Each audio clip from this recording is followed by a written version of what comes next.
Tell? Of our final show with Councilman JMaynard, who is the Metropolitan Council person. That's correct. For the entire metropolitan area. That's right. I think that council member at large. Council member at large. Yes, sir. Sometimes I get that confused. That's with okay. Just being a council. Just call me Jerry. But you're a council member at large, and we certainly appreciate that, and we know that.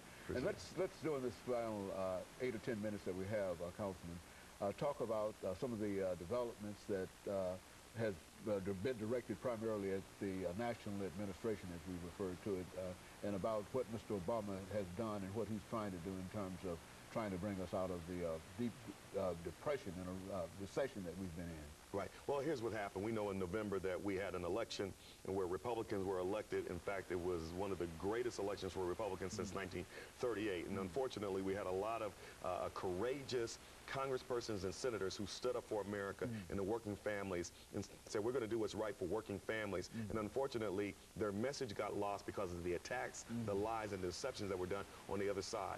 Look what happened with President Obama when he was inaugurated. 2 failed wars, one in Afghanistan, one in Iraq. You had the worst recession since the Depression. You had General Motors, Chrysler, and Ford almost going out of business.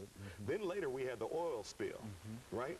And then we had all of these major issues and all these major problems that President Barack Obama walks into. You had the housing crisis. We had more foreclosures in the history of our country. With all of those issues, with all of those problems, what does President Obama does? He creates a stimulus package that saves Wall Street.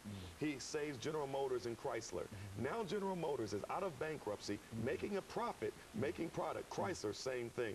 Ford is also saved. So we save the automobile industry, which would have led to over 3 million jobs being lost had we not saved General Motors alone. Think about that. That's right. Think about that. Then you have a healthcare crisis where 50 million people do not have health care, where healthcare costs are going so high that the #1 cost for all employers right now is healthcare costs. Yet Obama was able to lead us to get a healthcare plan to save the automobile industry, to save us in Wall Street, to deal with the housing, and to provide a stimulus package for the infrastructure of the country. A lot of people don't know this, but our bridges and highways were going completely, were being destroyed because of a lack of attention and maintenance over the last 15 to 20 years. If we